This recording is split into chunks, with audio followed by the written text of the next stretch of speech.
2/3 of Americans live in the Constitution-free zone. Interesting. Recent Greyhound... All right, let me close out of that. Recent Greyhound bus raids have revealed an obscure law that gives Border Patrol authority 100 miles inside the borders across the entire perimeter of the country.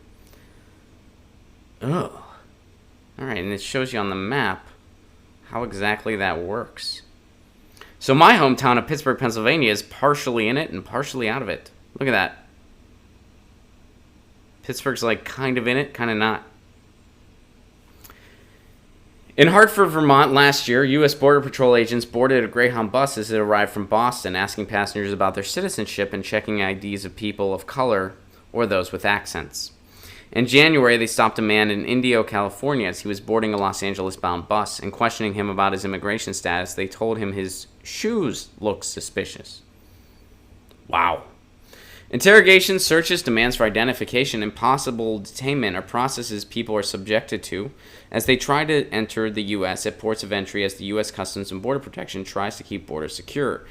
Turns out this broad authority doesn't end at ports of entry, but extends for another 100 miles into the interior. It's an area some derisively refer to as the Constitution-free zone.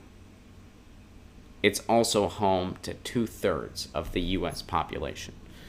Within this area, U.S. Border Patrol has authority to board and search any vehicle, bus, or vessel. Without a warrant, it can ask occupants to prove their legal status in the country. So here's the map. Notice Los Angeles totally within there.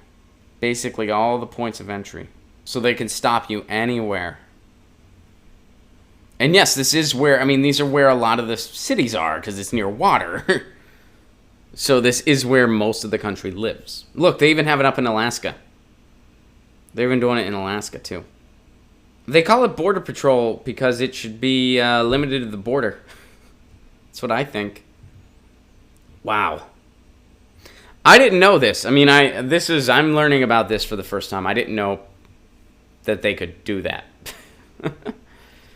And they're targeting Greyhound buses. Greyhound buses are usually taken by people that can't afford a plane. So it's, you don't see rich people on Greyhound buses. I've ridden Greyhound before. I've done Megabus. I've done all that. Interesting. Thanks for sharing that, Tim. Get your news on with Rhonda. Do you want to know what's going on? We're getting our news on today. Get your news on with Rhonda. Do you want to know what's going on? We're getting our news on today. You can tweet me an article at Ron Placone. We'll go through it together and